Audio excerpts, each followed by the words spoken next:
Paz de Cristo, meus prezados irmãos, mais uma vez quero te convidar para meditarmos na Palavra de Deus sobre o Sermão do Monte, falando sobre os valores do Reino de Deus, relevância do Sermão do Monte para a Igreja de Cristo Jesus. É o nosso tema geral da Escola Bíblica Dominical no segundo trimestre de 2022.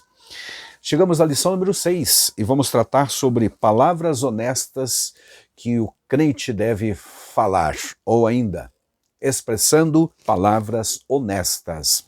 O Senhor Jesus disse em Mateus 5,37, seja, porém, o vosso falar sim, sim, não, não, porque o que passar disso é de procedência maligna. A nossa verdade prática, para você que é aluno da escola dominical, ou mesmo que não é, mas gosta do estudo da palavra de Deus, eu quero ler para você, diz o seguinte, elaborado pela nossa editora CPAD, da nossa revista para este trimestre. Fazer um juramento ou uma promessa é algo muito sério. Por isso, o cristão deve cuidar para não prometer ou votar aquilo que não vai ter condições de cumprir. Então, se claramente ele sabe que não vai ter condições de cumprir, a melhor coisa que faz é não assumir o compromisso. Votar na Bíblia é exatamente fazer isto, fazer um compromisso ou jurar que vai fazer e não praticar. Texto bíblico que nos serve de base, além do versículo 37, que já lemos, temos também 33 ao 36 de Mateus 5, que eu passo a ler agora. Diz assim, outro sim ouvistes que foi dito aos antigos, não perjurarás, mas cumprirás teus juramentos ao Senhor. Eu, porém, vos digo que de maneira nenhuma jureis, nem pelo céu, porque é o trono de Deus, nem pela terra, porque é o escabelo ou estrado dos seus pés, nem por Jerusalém, porque é a cidade do grande rei. E o 36 diz, nem jurarás pela tua cabeça, porque não podes tornar um cabelo branco ou preto. E aí o 37 que já lemos, não custa repetir, diz, seja porém vosso falar, sim, sim, não, não. O que passar disto é de procedência maligna. Eis aí um assunto do qual quase não tratamos, não é verdade? Os juramentos, os votos que se faz a Deus e também às pessoas. Mas juramentos são atitudes ou práticas que o ser humano vem realizando desde que a história da humanidade começou, desde o início, na verdade. Encontramos juramentos pela Bíblia toda, desde o Gênesis a seguir. E é fato que o Novo Testamento não aponta e não apoia e nem orienta no sentido positivo que os crentes façam juramentos, nem mesmo votos. Os votos que são mencionados no Novo Testamento são referências às orientações do Antigo Testamento e não propriamente uma doutrina ou um ensinamento novo do Novo Testamento ou da nova dispensação, por exemplo, da graça, tá bom? Mas isso é um assunto longo e nós falaremos em outra ocasião. Vamos nos deter aqui sobre a questão do juramento. Nossa lição estruturada aqui está em 3 tópicos, tem como verdade prática, como já dissemos, o fazer juramento ou não, a promessa deve ser calcada na verdade, no compromisso de cumprir o que se vai fazer. Juramentos sempre estiveram, então, presentes realmente na sociedade. Eles são um compromisso que uma pessoa assume publicamente de que cumprirá realmente, totalmente, plenamente aquilo que prometeu. Isso era comum, repito, no Antigo Testamento. Para selar um negócio, um compromisso com alguém, ou mesmo fazer promessas ou votos a Deus. Era efetivado um juramento. Agora, no Novo Testamento, repetindo, amados, o ensino é de que não precisamos e nem é obrigatório esses votos. Nem mesmo lá no Antigo Testamento é obrigatório. Apesar de a nossa lição trazer o juramento como uma lei, efetivamente, Números capítulo 30 e verso 2 não deixa transparecer que fosse uma lei que o crente judaico, o o fiel lá do Antigo Testamento fosse obrigado a jurar. Não, era algo voluntário. Agora, depois que fizesse o juramento, efetivamente ele era obrigado a cumprir, como também lemos em Eclesiastes, no capítulo 5, versículos 4 e 5 também, certo, meus amados? Nas Escrituras, os juramentos são de dois tipos, aqueles que se faziam o próprio Deus fazia e fez, conforme Hebreus capítulo 6, por exemplo, fala que o próprio Deus, não tendo alguém superior a ele por quem jurar, jurou por si mesmo. É uma expressão que o autor da carta aos Hebreus utiliza ali. Mas principalmente são o juramento dos humanos em relação a Deus, que vai fazer para Deus, e em relação ao próximo também. Por isso, nesta lição, então, nós vemos que o mestre ensinou os homens a serem transparentes, a serem honestos, a serem justos em tudo que falam, para não precisar de evocar algum tipo de juramento. Na antiga história humana, jurava-se pelas divindades, cada povo, cada pessoa jurava pelo seu Deus. Consequentemente, o judeu jurava pelo Deus eterno, pelo Jeová, o Deus deles. Mas já havia também um mandamento no Decálogo, lá em Êxodo capítulo 20, versículo 7, por exemplo, onde o Senhor Deus disse: não tomarás o nome do Senhor teu Deus em vão. Isto está atrelado às questões dos falsos juramentos, ou do perjurar, como lemos aqui em Mateus 5,37, que é fazer um juramento e não cumprir, ou ainda jurar falsamente, que é o mesmo que mentir. E mentir é um pecado sério, e diante de um tribunal humano, nas nossas leis brasileiras, por exemplo, mentir ou dar um testemunho falso é crime, inclusive, também. Então, no nosso tópico número 1 da lição, nós vamos ter aqui: não devemos jurar nem pelos céus e nem pela terra. Nem pela terra. Efetivamente, o uso de juramentos, meus amados, é supérfluo, é desnecessário para o crente fiel que vive em comunhão, que tem o Espírito Santo no coração e fala a verdade. Não há necessidade de ficarmos buscando, como eu costumo dizer, avalistas para a nossa palavra. Basta o sim. Fazer um juramento era uma confissão implícita de que nem sempre diziam a verdade. As pessoas que faziam e fazem juramento é porque a sua palavra perdeu o crédito e estão dispostos, alguns deles, a não cumprir aquilo que fizeram. Então, evocam essas divindades ou alguém superior a ele. Juro pelo Deus do céu, pela terra, por minha mãezinha, por etc. As pessoas no mundo, é comum entre elas ouvirmos e vermos tais coisas, mas entre os crentes bastaria e basta realmente o sim e o não. Nem o famoso prometo depois de uma palavra, de uma declaração, seria necessário se todos realmente vivessem a realidade honesta, transparente e justa proposta pela Bíblia Sagrada. A palavra seria plenamente suficiente. Uma palavra, uma declaração, verbalizar um compromisso seria realmente suficiente. Mas o mundo pecaminoso, desviado da verdade, contaminado pelo pecado, realmente precisa dos vários juramentos e votos que são feitos. Aí as realidades mais conhecidas em nosso meio, onde se pratica o juramento, estão aí nas cerimônias de casamento e também nas cerimônias de posse de alguns cargos públicos, de algumas instâncias também das corporações brasileiras ou do mundo. Pessoas fazem juramentos solenes antes de assumir cargos importantes, tanto na justiça quanto na medicina, em outros setores também.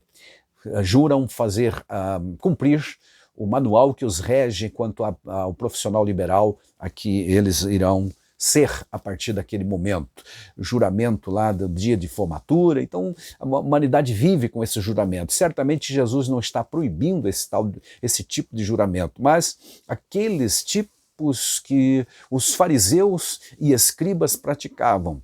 Eles ensinavam basicamente que se alguém jurasse pelos céus, pela terra, pela sua cabeça, pelo os fios de cabelo da minha cabeça, etc. Isso não era nada, então ele podia até descartar e não cumprir. Ele só não podia jurar pelo Deus do céu, porque daí estaria obrigado a cumprir. Ou seja, nos seus estratagemas, nas suas falácias, eles criaram alguns juramentos que eram descartáveis ou que não precisariam ser cumpridos, desde que não mencionasse o nome de Deus, para não ferir, não quebrar, não violar o terceiro mandamento, que diz: não tomarás o nome do Senhor teu Deus em vão. Mas poderiam sim, malandramente, usar coisas da criação. Porém, Jesus os condena dizendo que qualquer juramento que se faz está se obrigando a cumprir. Tanto o céu, que é o trono de Deus, a terra, que é o estrado dos seus pés, ou mesmo a cabeça pessoal da gente, que pertencemos a Deus. Afinal, o Salmo 24 diz que do Senhor é a terra e toda a sua plenitude, e também todos aqueles que nela habitam. Portanto, tudo pertence a Deus. Indiretamente estamos jurando, se é que fazemos, eu espero que não, mas alguns crentes ainda fazem esse tipo de votos e juramentos, então faça e cumpra efetivamente, tá bom? Mas não precisa fazer, não há necessidade, quero dizer, de fazer estes juramentos. A sua palavra deve bastar. Jesus diz: aquele que jurou está obrigado a cumprir, mas seja a vossa palavra sim, sim, não, não, e isso é suficiente. Jesus foi muito específico aqui no verso 37.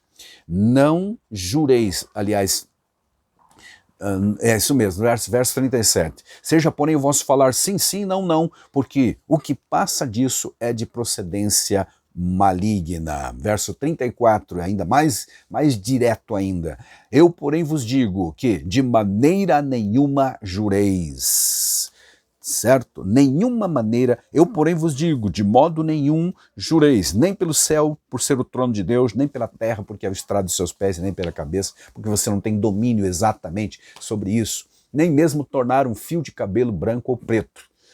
É evidente que aqui não está em consideração as questões das tinturas de cabelo.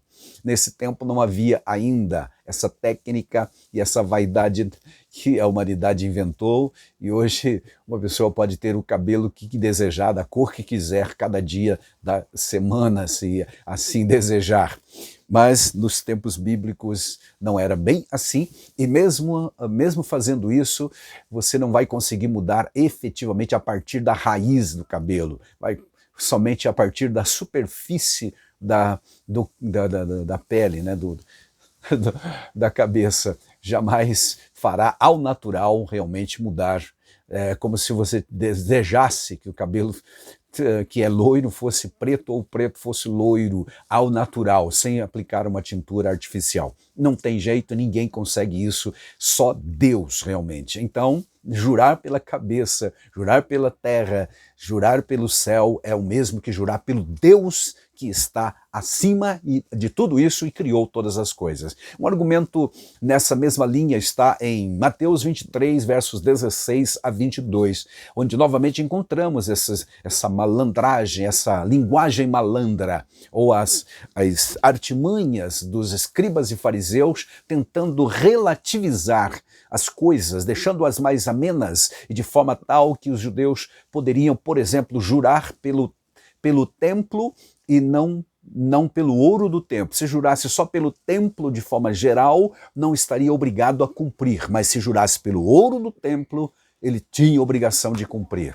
Ou então eles poderiam jurar pelo altar de forma geral, mas não pelo sacrifício que estava sobre o altar. E Jesus corrige lá também em Mateus 23, a partir do 16 até o 22, dizendo: tolo, hipócrita, quem é que santifica o ouro? É o templo que é mais importante que está ali. É o ouro ou é o templo que abriga o ouro? Então quem jura pelo templo, disse Jesus, jura por tudo que está dentro e compõe todas as dependências do templo. E quem jura pelo altar, jura por todo o altar e aquilo que está sobre ele. É a explicação de Jesus lá. Ou seja, fechando questão e dizendo: não jurem de forma alguma, sua palavra é suficiente. E o apóstolo Tiago, lá no capítulo 5 e versículo 12, vai repetir basicamente, praticamente, quase textualmente, as mesmas orientações do Mestre Jesus.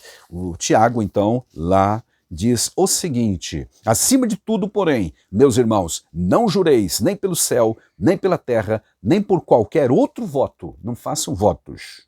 Antes seja o vosso sim, sim e o vosso não, não, para não cairdes em juízo. Jesus disse para que o que passar do sim, sim, não, não, é de procedência maligna. E o Tiago explica que isto significa cair em condenação ou em juízo, porque Deus não autoriza estas coisas. Efetivamente, amados, quem vive a vida real, verdadeira, transparente, tal como viveram alguns personagens citados na Bíblia, tal como Jó, por exemplo, uma das qualidades dele era viver honestamente, justo, retamente e desviar-se do mal, temente a Deus. Não tem por que ficar, como eu digo sempre, repito, avaliando, ter que avaliar, buscar um avalista para a sua palavra.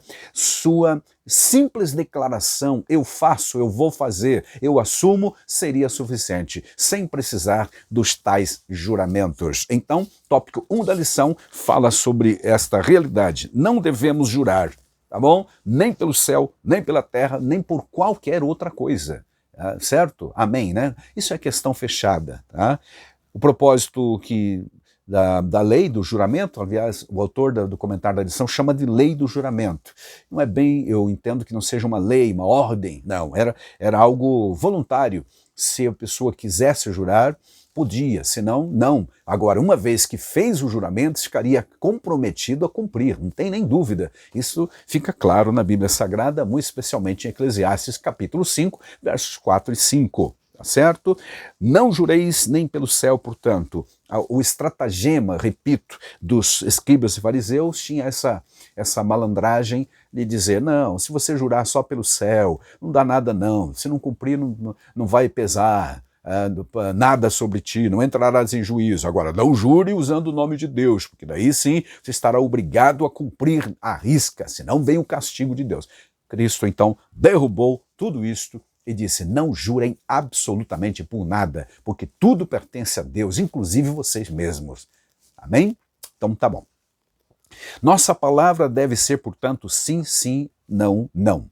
Como deve ser o nosso falar? Exatamente assim, com sinceridade, com honestidade, com pureza, com compromisso, tal como diz lá no Salmo 15, que revela o perfil do cidadão do céu, diz que o verdadeiro cidadão do céu, que vai morar na Nova Jerusalém ou em Sião, poeticamente falando lá no Salmo 15, diz que é aquele que fala verazmente segundo o seu coração, aquilo que está na sua vida, no seu interior, no seu coração, ele fala.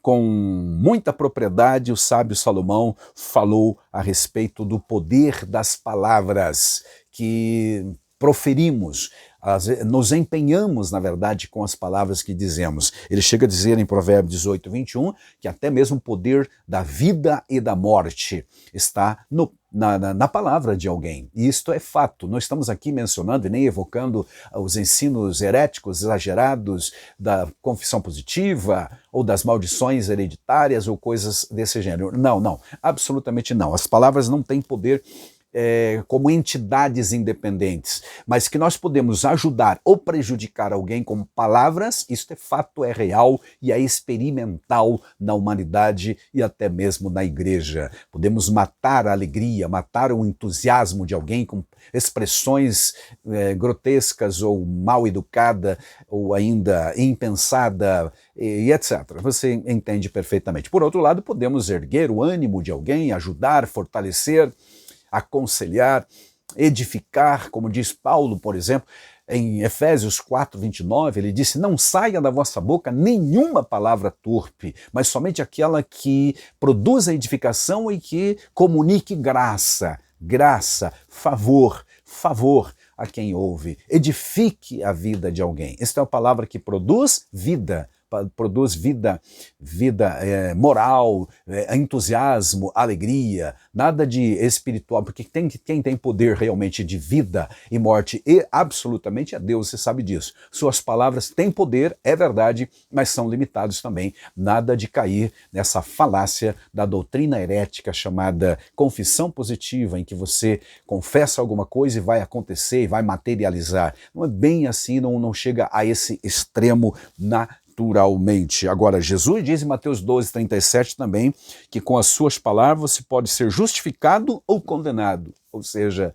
quem planta, colhe. Se vivemos semeando só o que não presta em termos de palavras, um dia seremos cobrados, como o próprio texto de Mateus 12 diz. No dia do juízo prestarão conta de todas as palavras frívolas que disserem os homens. Explica Jesus, esclarece Jesus. Então é importante vigiarmos as nossas palavras para não cairmos nessa enrascada de dizer coisas que não se deve dizer, que vai prejudicar alguém ou mesmo produzir algum tipo de morte para a vida de alguém, tá bom? O sim e o não na vida de Paulo. Tem um exemplo aqui trazido pelo comentador da nossa lição a respeito de Paulo, que assumiu um compromisso de visitar a igreja de Corinto, mas dada a várias circunstâncias que o impediram momentaneamente, em um dado momento da sua vida, de ir e cumprir esta promessa de visitá-los, alguns crentes apressados começaram a acusá-lo de tratante,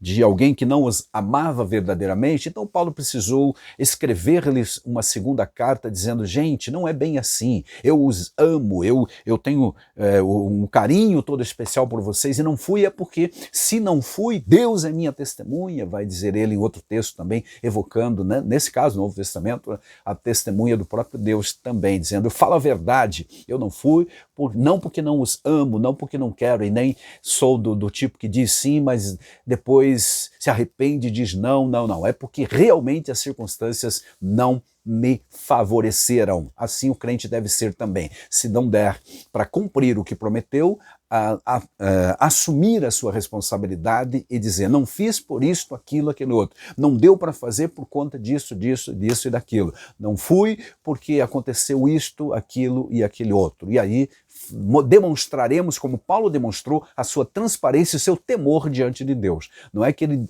estava enganando-os, porque quem diz sim e depois não cumpre, ou diz não e depois cumpre, está tentando ludibriar e tratando com dolo ou engano. E não é este o papel de nenhum crente. Paulo não foi assim também, tá? O que passa disso, disse Jesus, é de procedência maligna, exatamente por conta dessa malícia, de que as pessoas assumem um compromisso por vanglória, por fama, por ibope, por ser aplaudido, sei lá, em público muitas vezes, mas no particular acabam não cumprindo. Então isto é do maligno, é engano, é falácia. E não podemos jamais viver dessa forma. E encerramos falando da honestidade com as nossas palavras. Palavra honestidade, que é uma virtude que retrata aquele que vive uma vida correta, uma vida honesta, uma vida reta, uma vida justa, temente a Deus, como diz em Jó 1:8, retratando e identificando o patriarca Jó.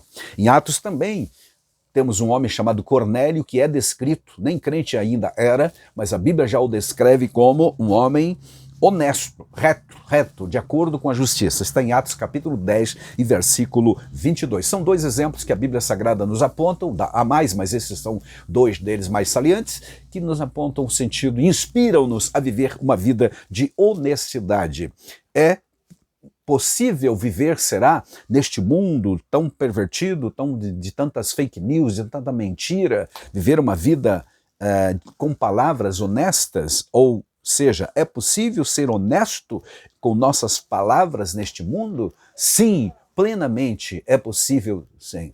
Podemos lembrar de Enoque, de Noé, que viveram e andaram com Deus em um tempo em que a humanidade se desviava cada vez mais longe de Deus e vivia promiscuidade extrema e também muita perversidade. É preciso. Filipenses 2:15, Paulo vai dizer que nós precisamos brilhar como astros neste mundo. E o Senhor Jesus mesmo, dentro do Sermão do Monte, em 5:16, também de Mateus, ele vai dizer que a nossa obra deve brilhar, ou seja, a nossa vida deve brilhar através das nossas boas obras. E uma dessas boas obras, ações, é ação de justiça, de honestidade em tudo que fazemos. É plenamente possível darmos o bom testemunho, então, para que os homens vejam as vossas boas obras e glorifiquem a Deus que está no céu.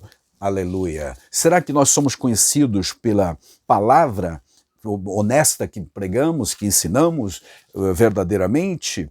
Você e eu somos conhecidos por alguém de palavra? Não, este pode acreditar porque ele cumpriu, ele prometeu, ele vem. Ele disse que vai, ele vai. Ele disse que faz, ele faz. Assim deve ser o crente em todo o tempo. Devemos viver neste mundo como verdadeiros seguidores de Cristo, exemplos, reproduzindo o caráter de Cristo, que foi exatamente isto: honesto, transparente e verdadeiro. Deus em Cristo nos abençoe e que o Espírito dele, de Deus o Todo-Poderoso, o Santo Espírito de Deus, nos capacite a cada dia a viver neste mundo que, como disse Isaías, é um mundo de pessoas de lábios impuros e impuros lábios. Certo, amados? Deus nos dê a sua graça e nos ajude a todos nós. Amém.